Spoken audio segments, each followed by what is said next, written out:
Bapak di surga, kami sungguh bersyukur berterima kasih kepadamu karena Engkau Allah kami yang terus menyatakan kesetiaan-Mu dalam memelihara seluruh alam semesta dan segala isinya. Terlebih-lebih memelihara kami sebagai umat-Mu dengan firman yang hidup dan yang kekal yang terus Engkau berikan kepada kami. Sehingga kami boleh terus diteguhkan iman kepercayaan kami dan juga dikoreksi dan boleh dikuatkan dalam mengikut Tuhan, melayani Tuhan, dan mengabdikan hidup kami bagi Tuhan. Kami bersyukur, kami berterima kasih sore ini kami boleh kembali dikumpulkan untuk melanjutkan pembelajaran kitab Roma.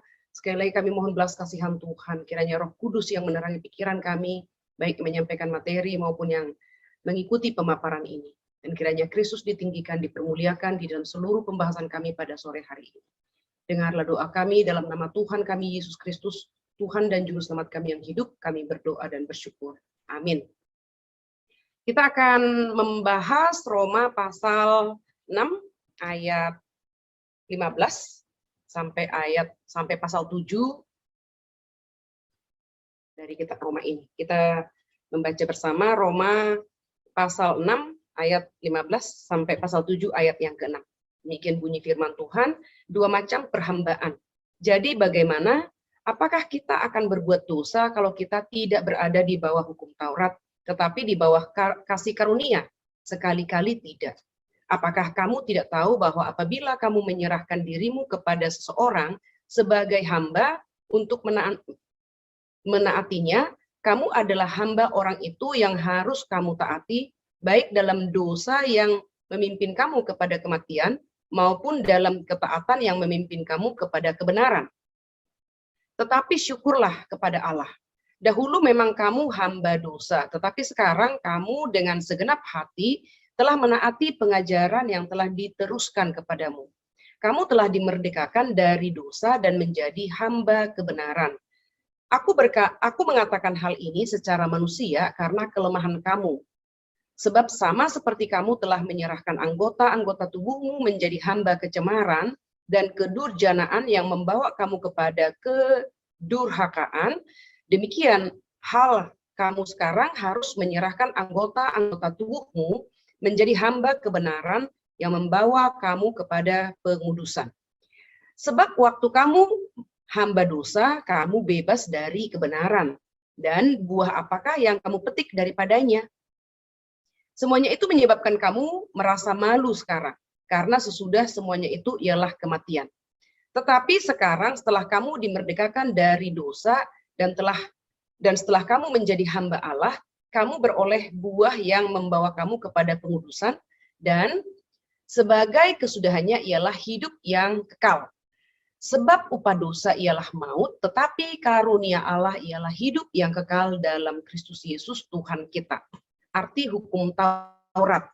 Apakah kamu tidak tahu, saudara-saudara, sebab aku berbicara kepada mereka yang mengetahui hukum, bahkan hukum berkuasa atas seseorang selama orang itu hidup. Sebab seorang istri terikat oleh hukum kepada suaminya selama suaminya itu hidup.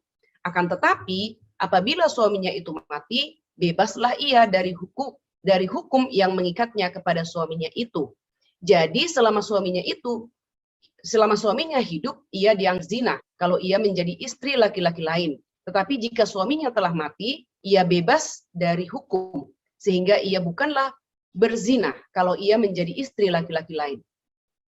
Sebab itu, saudara-saudara, kamu juga telah mati bagi hukum Taurat oleh tubuh Kristus, supaya kamu menjadi milik orang lain, yaitu milik Dia yang telah dibangkitkan dari antara orang mati, agar kita berbuah bagi Allah.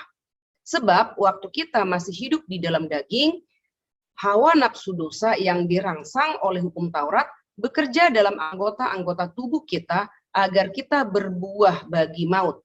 Tetapi sekarang kita telah dibebaskan dari hukum Taurat, sebab kita telah mati bagi Dia yang mengurung kita, sehingga kita sekarang melayani dalam keadaan baru menurut roh, dan bukan dalam keadaan lama menurut hukum Taurat. Ya, sedemikian jauh, Bapak Ibu, kita akan masuk ke dalam materi pembahasan kita. Ya, ayat yang ke-14 ya, ayat yang ke-14 sebab kamu tidak akan dikuasai lagi oleh dosa karena kamu tidak berada di bawah hukum Taurat, tetapi di bawah kasih karunia. Ini kita sudah mempelajari sebelumnya, ayat yang ke-14 ini. Artinya dosa tidak lagi menguasai kita. Jadi, apakah itu berarti kita bebas hidup dengan cara yang kita pilih? Kalau dosa sudah tidak lagi menguasai kita. Jika hukum Taurat Allah tidak lagi menjadi jalan keselamatan kita, apakah kita tidak lagi harus hidup kudus? Nah, jadi inti pertanyaan daripada ayat yang ke-15 ini berkaitan dengan ayat yang ke-14. Ya kan? Ayat yang ke-15, jadi bagaimana? Apakah kita akan berbuat dosa karena kita tidak berada di bawah hukum Taurat, tetapi di bawah kasih karunia? Nah, ayat 1 dan ayat 15 itu pertanyaannya mirip. Saya bacakan kembali ayat 1. Jika demikian, apakah yang hendak kita katakan? Bolehkah kita bertekun dalam dosa supaya semakin bertambah kasih karunia itu? Nah, pertanyaannya mirip, tapi ya pertanyaan ini tapi tidak sama, ya, tapi tidak sama.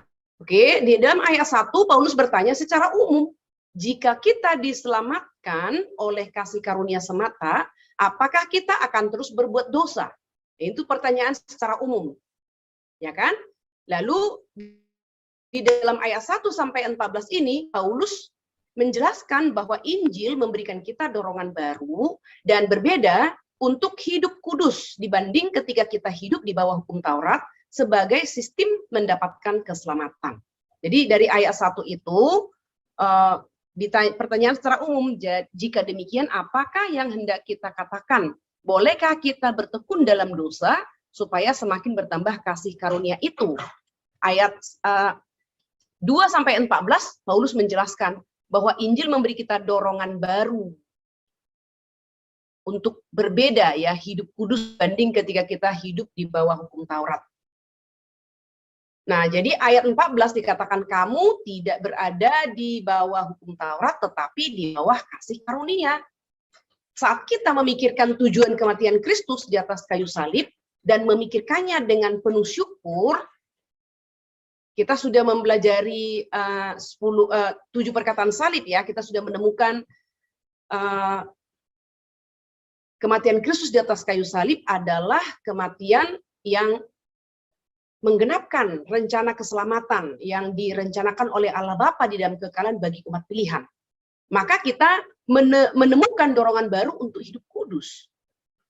Karena Kristus yang adalah Allah menjadi manusia, dia rela mati di atas kayu salib untuk kita.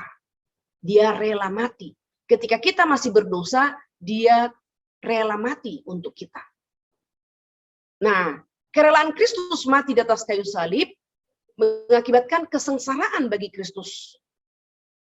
Sampai Kristus, kita sudah belajar, ya, disunat, ya, dipisahkan dari Allah.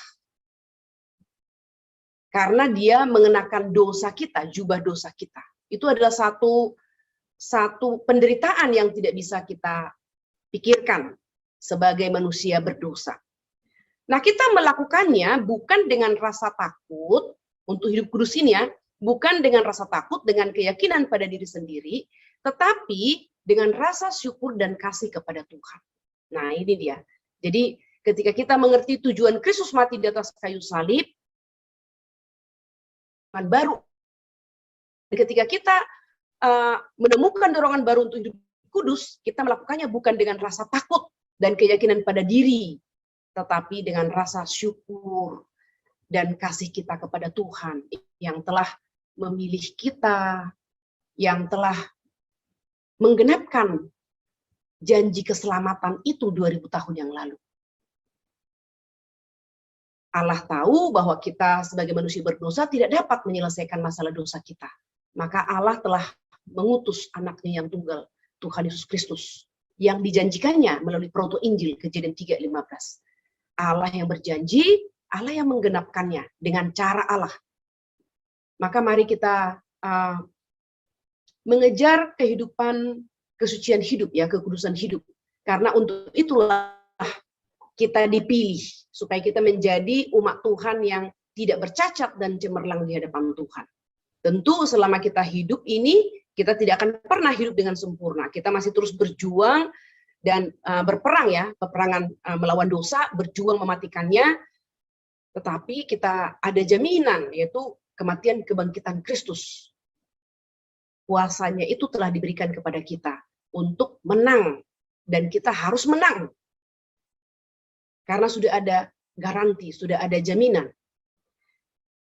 Nah, ayat yang ke-14 ini mengarahkan langsung kepada ayat yang ke-15. Ya, setelah ayat 14 dikatakan, kita tidak berada lagi di bawah hukum Taurat, tetapi di bawah kasih karunia, maka langsung dilanjutkan ayat 15. Jadi bagaimana? Apakah kita akan berbuat dosa karena kita tidak berada di bawah hukum Taurat, tetapi di bawah kasih karunia? Nah, jika kita tidak lagi di bawah hukum Taurat sebagai sistem keselamatan, apakah kita punya kewajiban sama sekali? Bisakah kita melakukan apapun yang kita mau? Paulus memulai dengan pertanyaan praktis. Apakah sekarang yang menjadi motivasi dan pemahaman orang Kristen terkait kewajiban dalam menjalani kehidupan sehari-hari?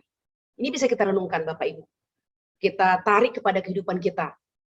Jangan sampai kita jatuh kepada pemikiran orang Kristen yang belum memiliki pemahaman.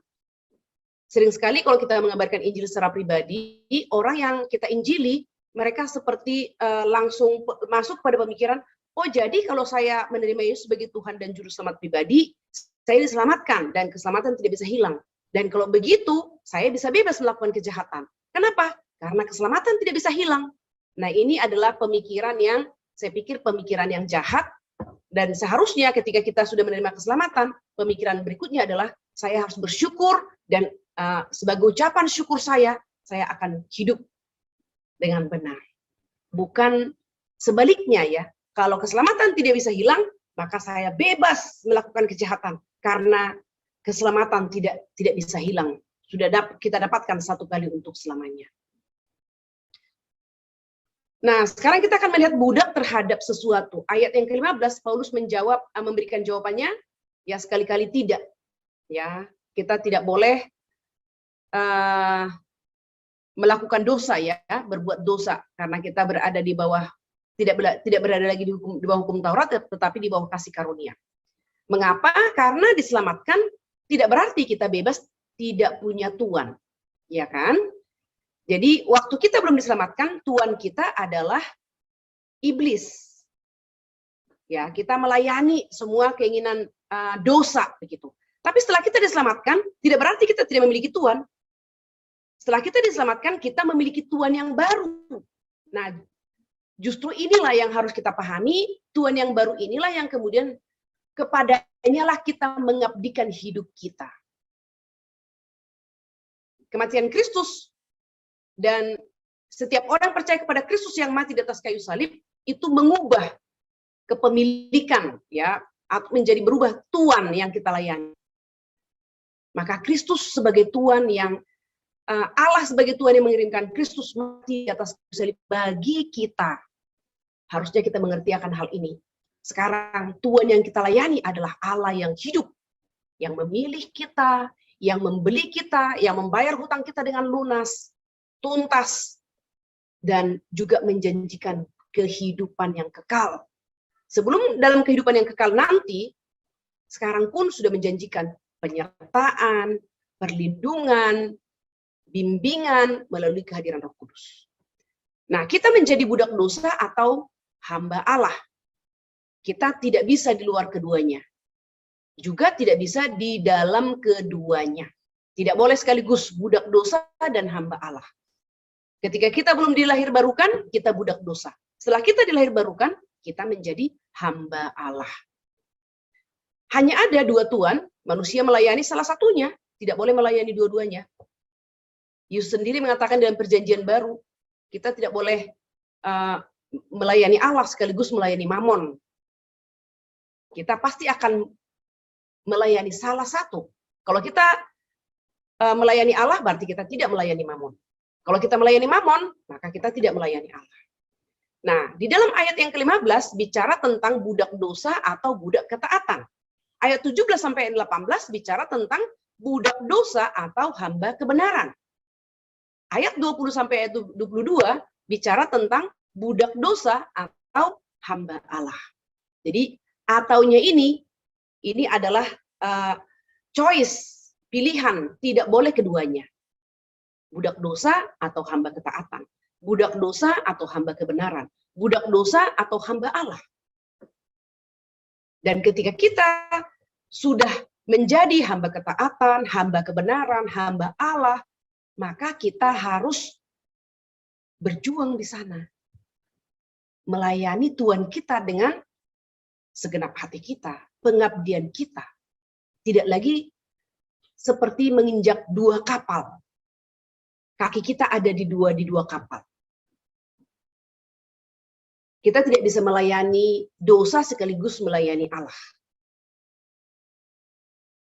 Karena itu tidak mungkin. Ayat yang ke-16, pertama-tama Paulus mengatakan bahwa tidak ada seorang pun yang bebas. Ayat 16. Apakah kamu tidak tahu bahwa apabila kamu menyerahkan dirimu kepada seseorang sebagai hamba untuk menaatinya, kamu adalah hamba orang itu yang harus kamu taati, baik dalam dosa yang memimpin kamu kepada kematian, maupun dalam ketaatan yang memimpin kamu kepada kebenaran. Jadi di sini kita melihat semua orang ya, merupakan budak terhadap sesuatu atau seseorang. Nah, kita boleh memikirkan hal ini, Bapak Ibu. Kita ini budak sesuatu atau budak seseorang kah?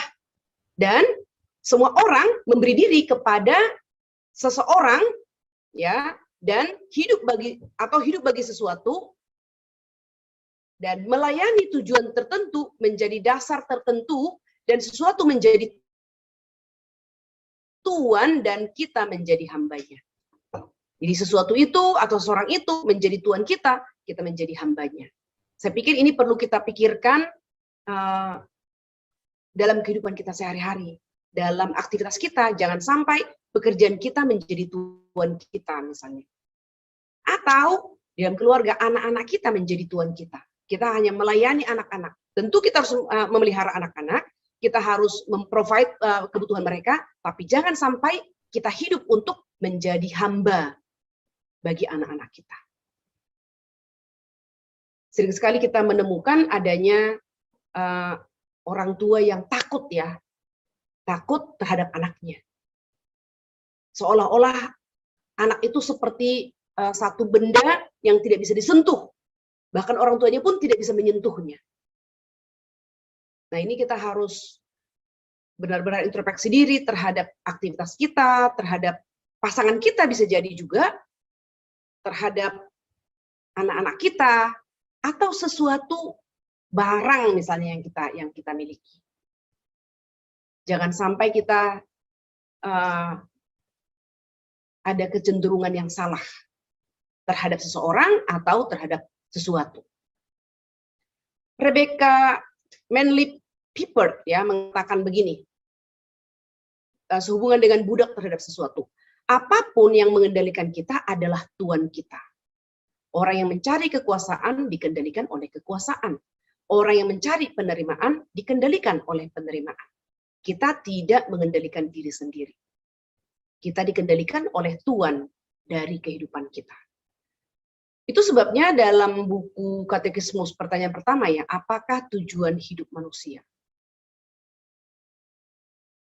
Jadi tujuan hidup kita itu yang akan menyetir kita, yang akan mengarahkan kita. Anak-anak kita misalnya, anak-anak remaja ya, kalau tujuan hidupnya adalah untuk mendapatkan penerimaan, maka dia akan melakukan segala sesuatu untuk mendapatkan penerimaan. Atau temannya misalnya, karena lagi usia peers group. Atau kalau sebagai karyawan, menginginkan ya dia ingin menyenangkan hati tuannya, bosnya, pimpinannya.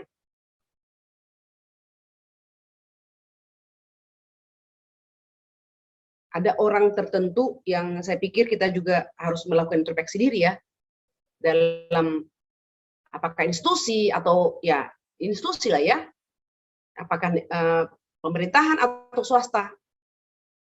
Ada orang-orang tertentu mengatakan, saya hanya takut kepada bos yang paling tinggi. Selain daripada Tuhan, saya tidak takut kepada siapapun. Saya pikir ini tidak baik. Ya, saya hanya respect kepada bos yang paling tinggi. Saya tidak ada respect kepada orang lain. Secara tidak langsung, berarti orang yang hanya respect kepada pimpinan yang tertinggi itu, tentu dia akan mengusahakan segala sesuatu yang menyenangkan daripada bosnya itu. Tidak lagi berpikir itu benar atau tidak menurut iman Kristen. Nah, ini bisa kita tarik ke dalam konteks hidup kita masing-masing, Bapak Ibu. Kita semua penyembah, tidak peduli apakah kita beragama atau tidak, kita semua punya Allah. Allah kecil. Apapun yang mengendalikan kita, kita menganggapnya sebagai kebaikan tertinggi dalam hidup kita. Sudah pasti ya, apa yang mengendalikan kita, karena kita memberi diri kita dikendalikan hal itu, karena kita anggap itu adalah kebaikan tertinggi dalam hidup kita. Nah, kita menjadi hamba dari apapun itu yang mengendalikan kita. Barangkali kita perlu berpikir, sekarang ini apa yang mengendalikan hidup kita? Ayat yang ke-17. Ada dua jenis tuan atau perhambaan. Ya, ayat 17, tetapi syukurlah kepada Allah. Dahulu memang kamu hamba dosa, tetapi sekarang kamu dengan segenap hati telah menaati pengajaran yang telah diteruskan kepadamu. Ya, kamu adalah hamba dosa atau menaati, dikatakan di sini, menaati kebenaran pengajaran yang telah diteruskan kepadamu. Nah, budak dosa berarti ini adalah perbudakan yang sebenarnya, karena itu membawa kita kepada kematian. Hamba Allah ini berarti membawa kita kepada kebenaran, yaitu sukacita, kasih, damai, pengendalian diri, kebaikan yang sejati tentunya ya, bukan kebaikan yang relatif menurut dunia, tapi kebaikan yang sejati. Orang Kristen tidak harus menaati 10 hukum agar bisa diselamatkan. Tetapi orang Kristen harus menaati 10 hukum agar bisa menjadi manusia yang bebas atau merdeka, yaitu hidup kudus, hidup dalam kebenaran. Jadi kita menaati 10 hukum itu bukan untuk keselamatan, tetapi untuk kita menjadi umat Tuhan yang kudus. Jadi udah berbeda motivasinya. Jika kita tidak menaati hukum Taurat, kita menjadi budak dari keegoisan dan dosa. Karena hukum Taurat itu adalah summary daripada hukum Tuhan yang mengatur relasi kita dengan Tuhan, relasi kita dengan sesama. Maka ini perlu kita terus pikirkan, gumulkan relasi kita dengan Tuhan, relasi dengan sesama. Tidak lagi seperti anak remaja, EGP gitu ya, emang gua pikirin. Tetapi kita harus memikirkannya. Apakah relasi kita dengan Tuhan terpeliharakan, termaintain, bertumbuh? Apakah hubungan kita dengan rekan-rekan sepelayanan kita, rekan sekerja kita juga bertumbuh dan semakin bertambah-tambah kasih dan penghargaan, respect ya satu dengan yang lain. Paulus membandingkan dan mengkontraskan, kedua perbudakan dalam konteks asal mula. Ayat 17-18 dan perkembangan mereka di dalam ayat 19. Ya, asal mula perbudakan ini, ayat 17. Tadi sudah kita baca ayat 17, ayat 18. Kamu telah dimerdekakan dari dosa dan menjadi hamba kebenaran. Aku mengatakan hal ini secara manusia karena kelemahan kamu. Sebab kamu seperti kamu telah menyerahkan, sebab sama seperti kamu telah menyerahkan anggota-anggota tubuhmu menjadi hamba kecemaran dan kedurhakaan yang membawa kamu kepada kedurhakaan. Demikian hal kamu sekarang harus menyerahkan anggota-anggota tubuhmu menjadi hamba kebenaran yang membawa kamu kepada pengudusan. Nah, jadi yang pertama ini bicara tentang asal mula, keduanya sangat berbeda. Menjadi hamba dosa dan hamba Allah atau hamba kebenaran ya, asal mulanya itu sangat berbeda.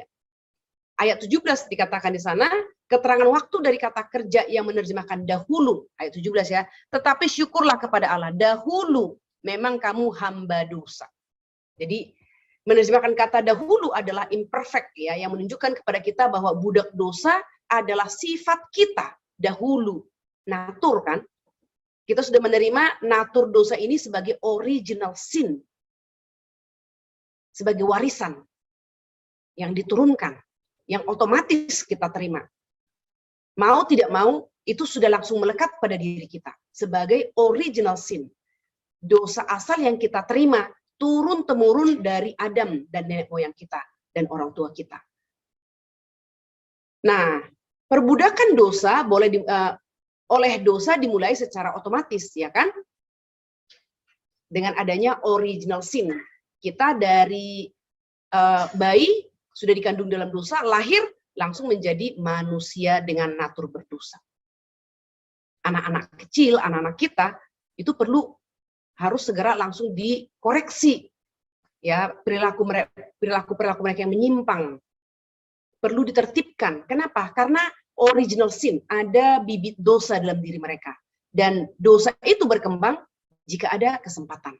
Kalau kita memberikan anak kita berkesempatan melakukan penyimpangan tanpa pengkoreksian, maka mereka akan menjadi liar, akan menjadi tidak memiliki manner, tidak memiliki aturan, norma-norma. Mereka tidak bisa mengikuti itu. Anak-anak itu tidak bisa otomatis tahu. Kita jangan pernah mengatakan, nanti tunggu besar, dia akan tahu sendiri. Tidak. Kebenaran itu harus diajarkan kepada anak. Dan di dalam ulangan dikatakan harus berulang-ulang, repetisi. Terus diulang-ulang, terus diulang-ulang.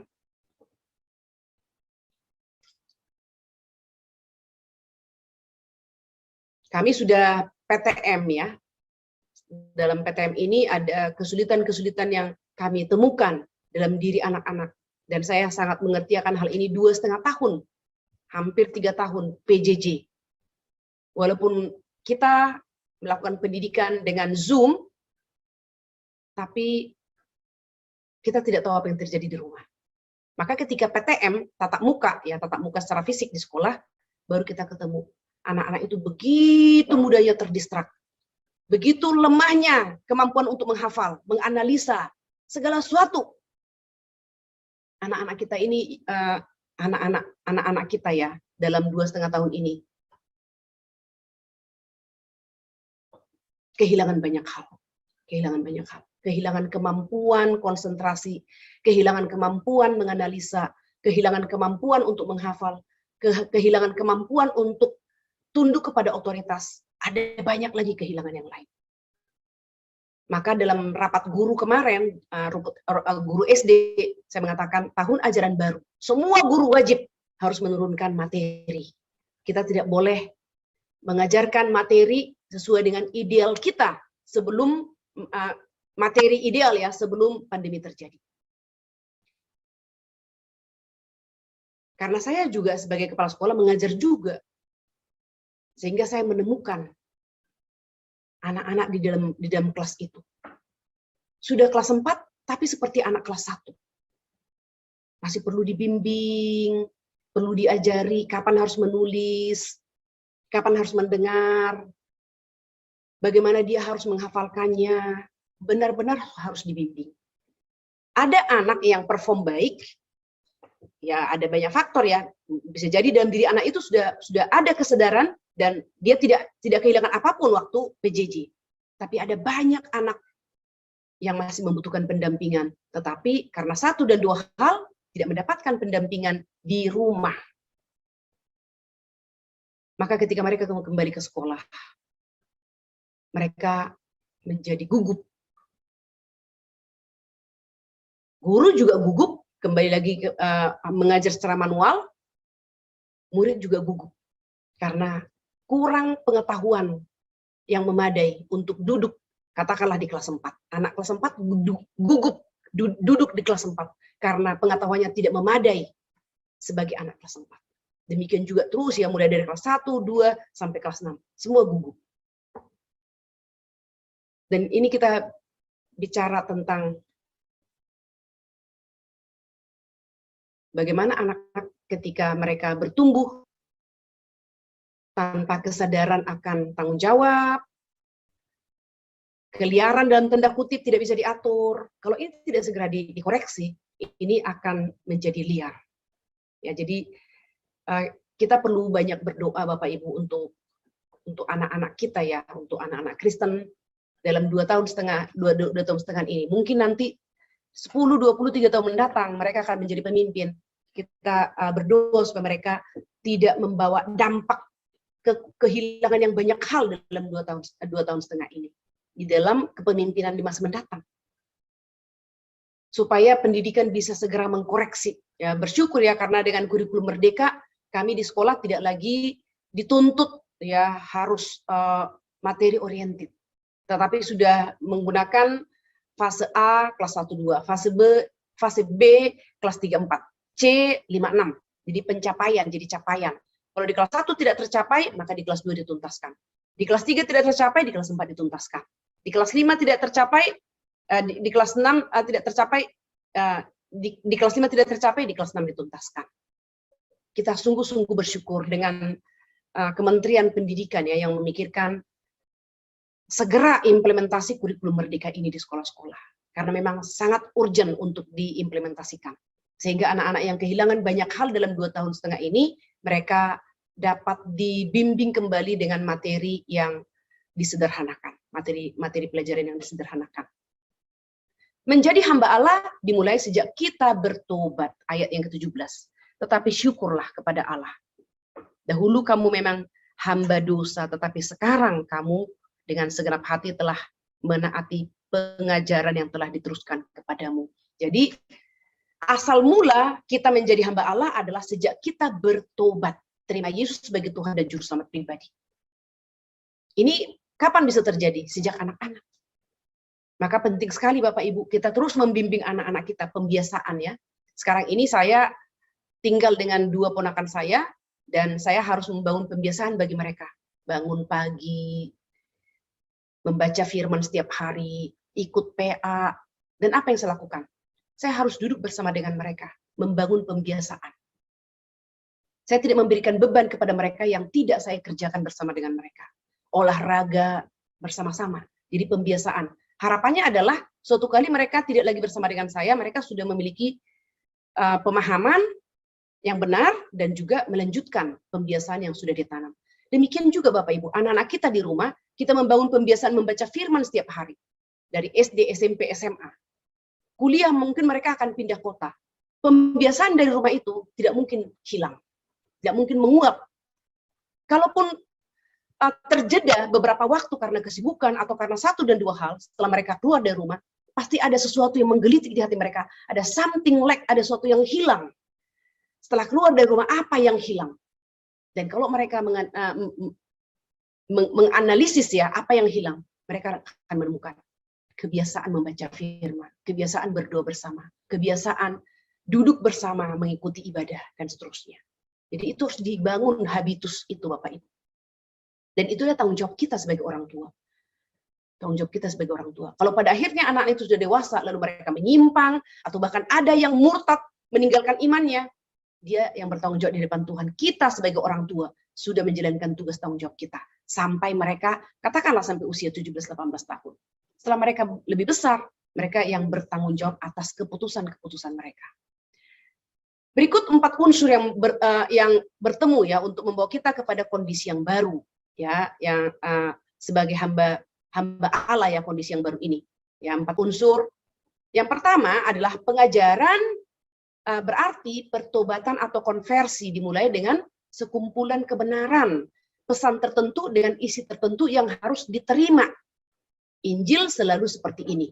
Ya, jadi asal mula yang pertama ini, yaitu sebagai hamba Allah, adalah dengan pengajaran. Berarti pertobatan, konversi. Jadi pertobatan itu tidak terjadi tanpa pengetahuan. Ya kan? Jadi ada pengetahuan dulu. Makanya katakan iman timbul melalui pendengaran akan Injil. Jadi ada kebenaran yang diberitakan, Roh Kudus bekerja mencerahkan pikiran kita melalui Injil yang diberitakan. Itu kan pengetahuan ya. Baru kita percaya. Kebenaran itu kita terima, kita percayai. Dan Roh Kudus menciptakan iman dalam hati kita. Roma 10:17, iman timbul melalui pendengaran akan Injil Kristus.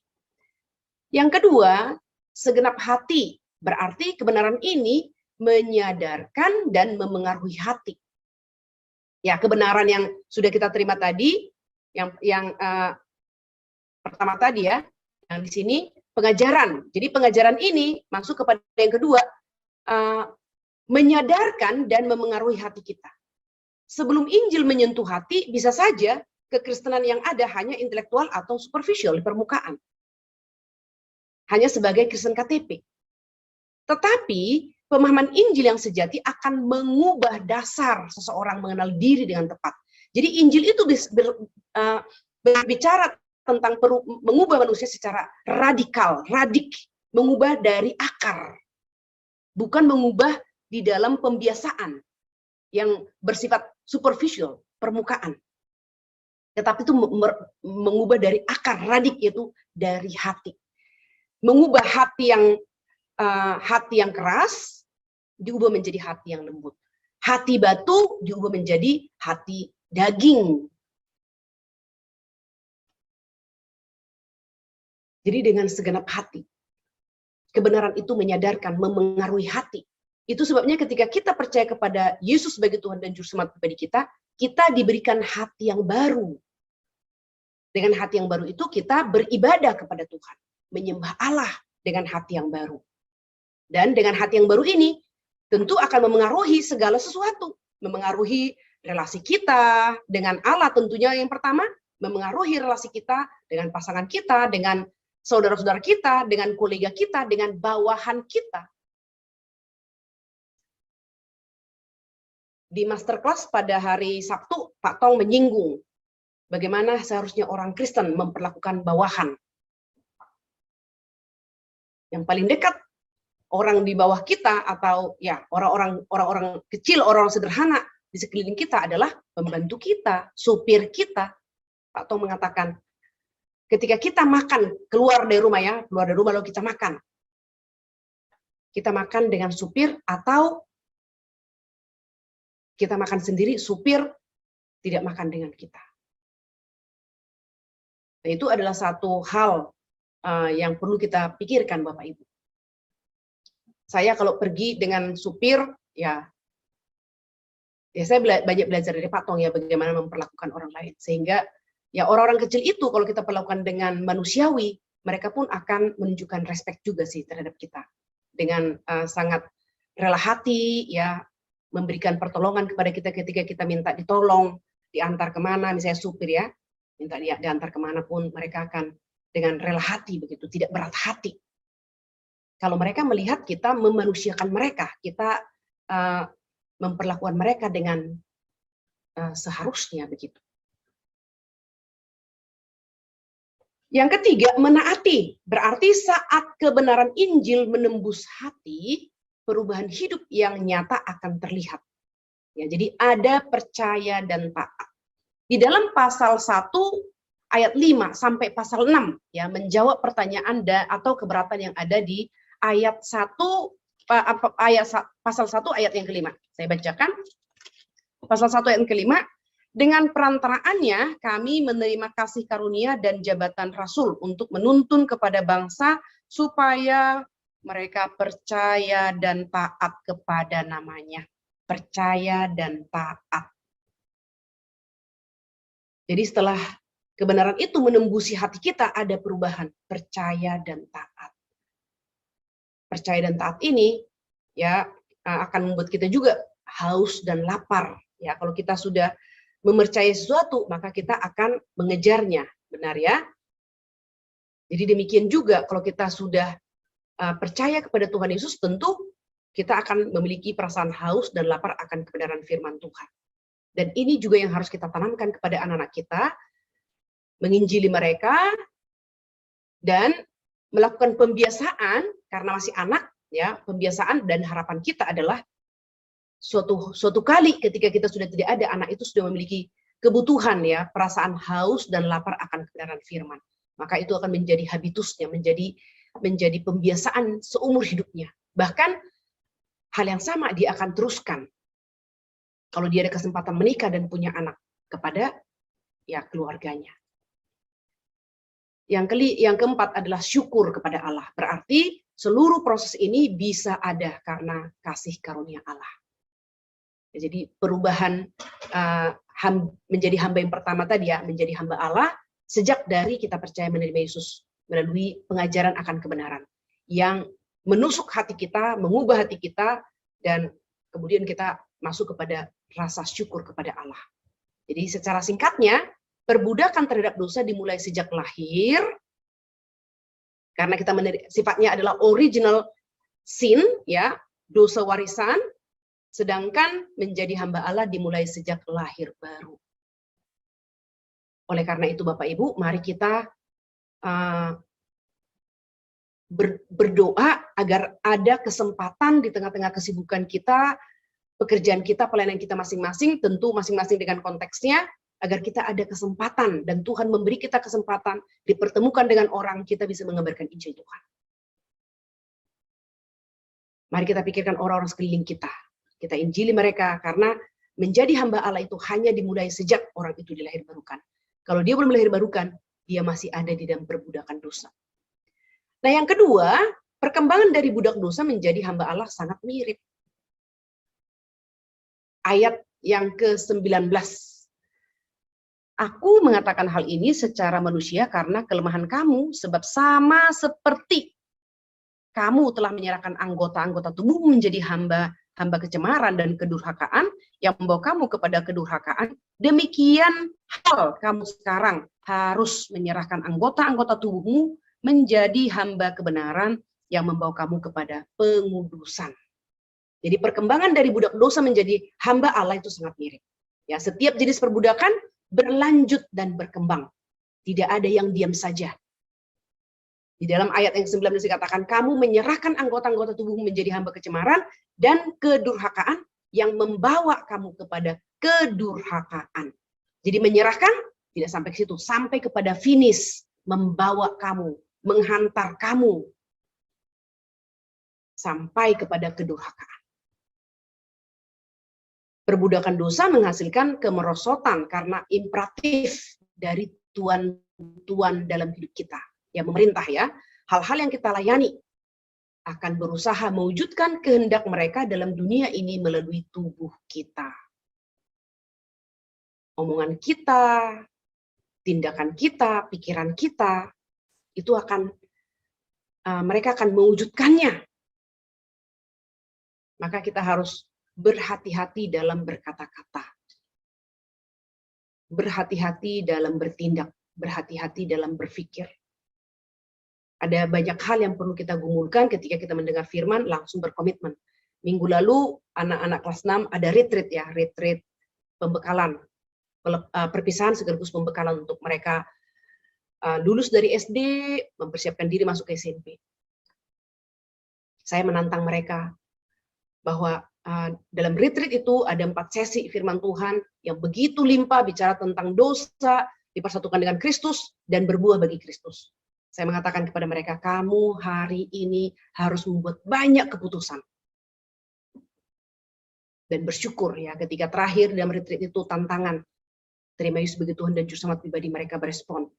Lalu meninggalkan dosa, memperbarui hidup, dan juga lebih bertanggung jawab mandiri nanti di hari-hari yang berikutnya. Mereka berespon. Hal-hal seperti ini kita harus kerjakan, dan tentu anak-anaknya akan masuk dalam proses, dan kita perlu terus mendoakan mereka. Supaya tubuh mereka tidak menjadi alat di tangan iblis. Dengan mereka main game, jatuh kepada pornografi, dan juga ya banyak dampak yang lain. Saat kita menjalani suatu tujuan tertentu, tindakan tersebut membentuk karakter dan kehendak kita.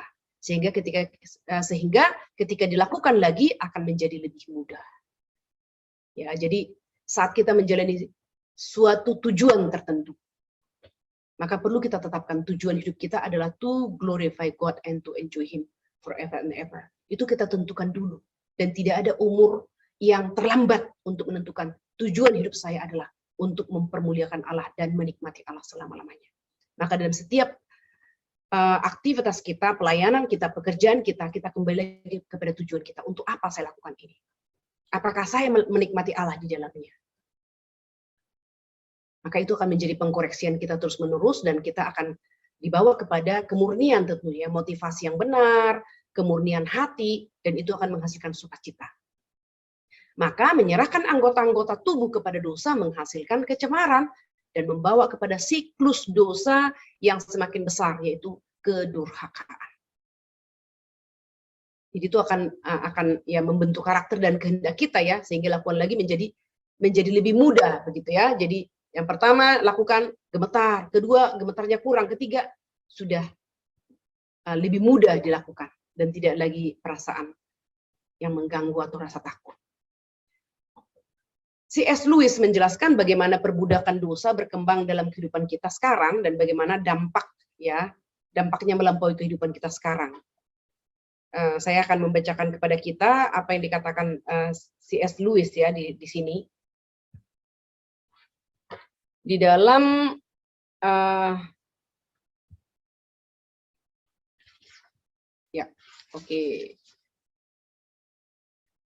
C.S. Lewis mengatakan seperti ini.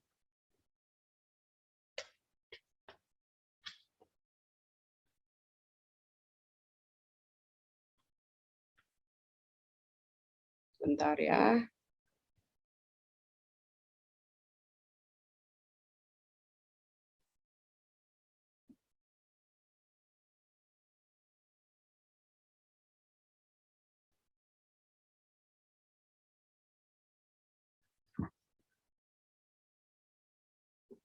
Ya, ini.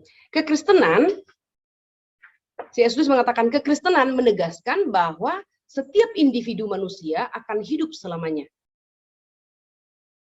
Dan ini harus benar atau salah.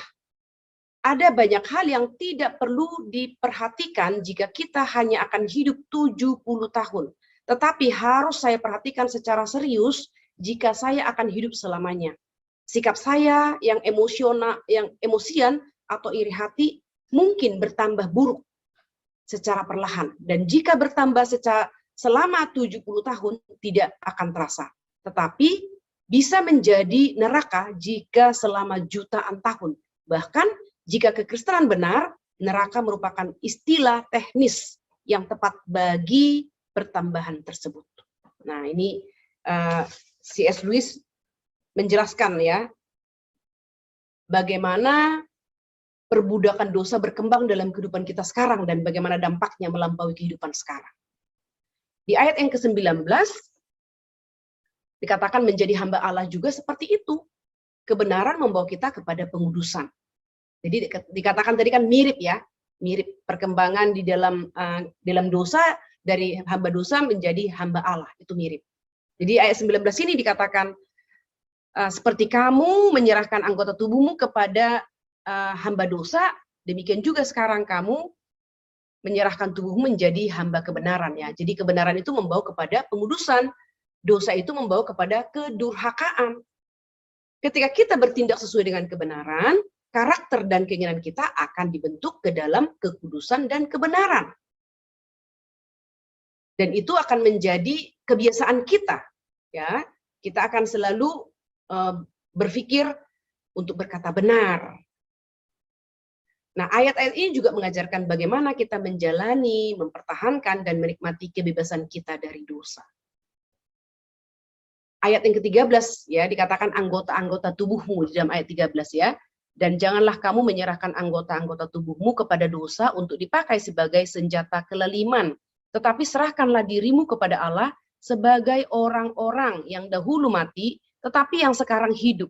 Dan serahkanlah anggota-anggota tubuhmu kepada Allah untuk menjadi senjata-senjata kebenaran.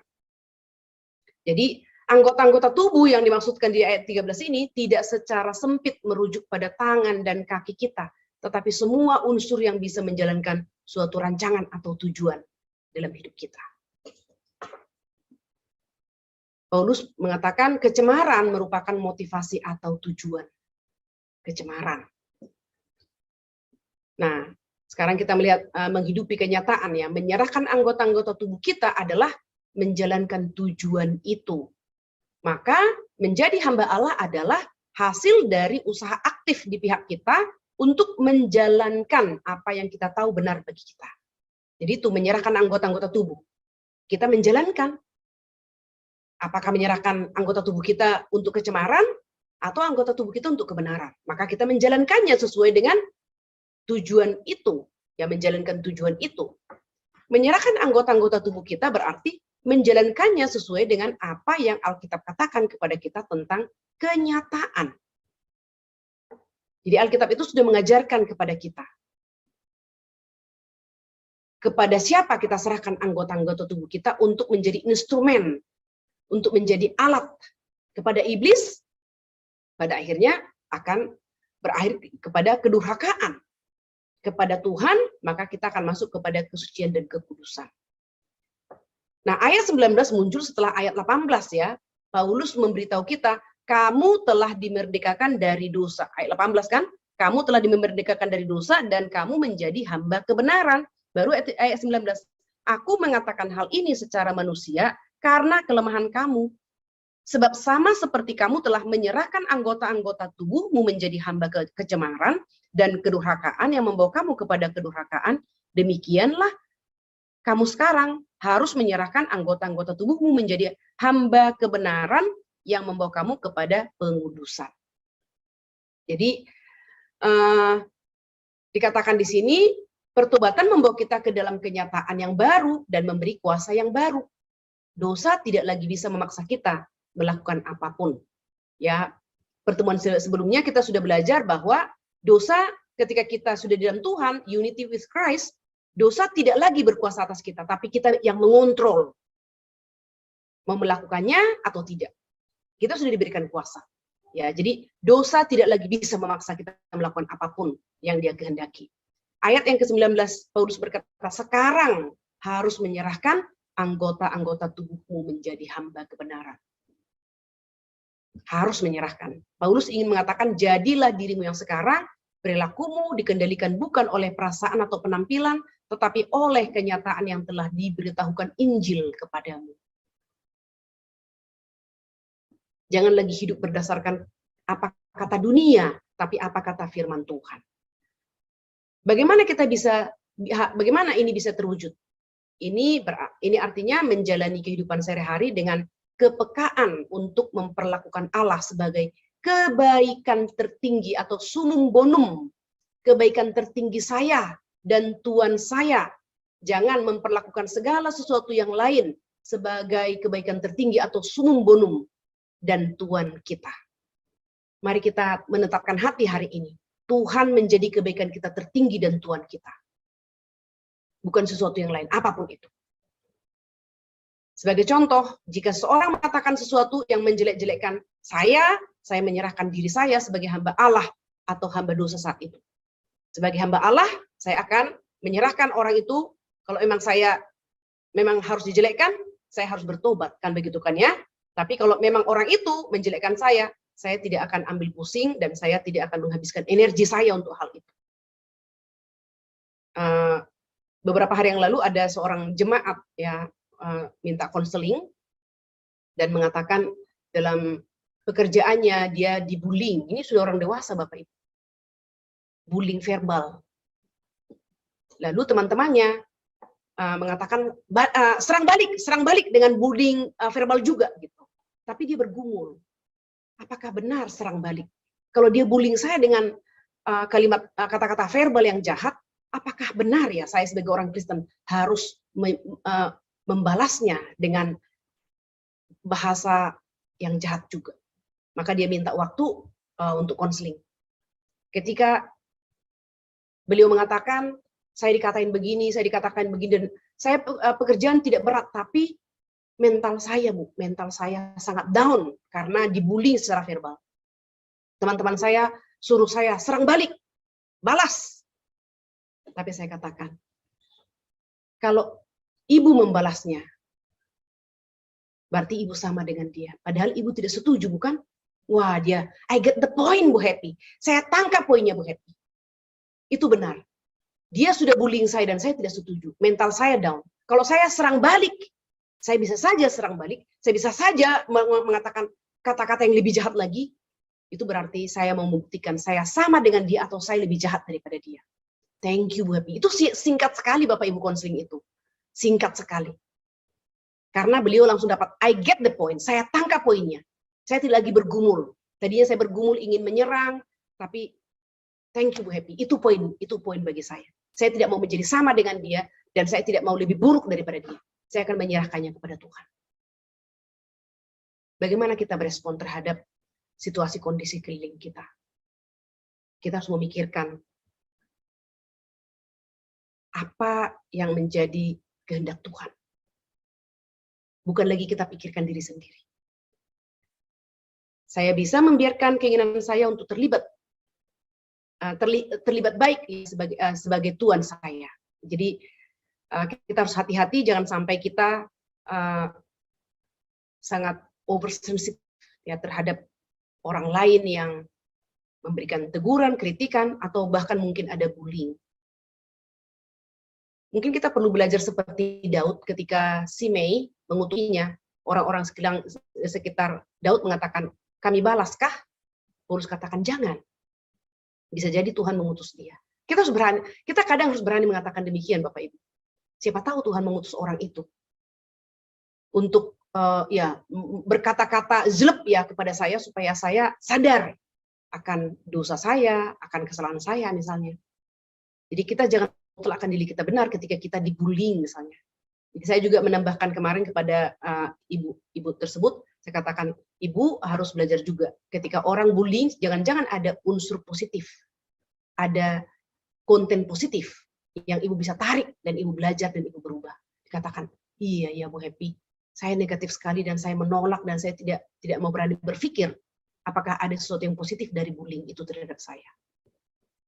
Dan untuk menghentikan bullying itu adalah, ya ibu harus mengabaikannya, atau kalau mau membicarakannya, ambil waktu.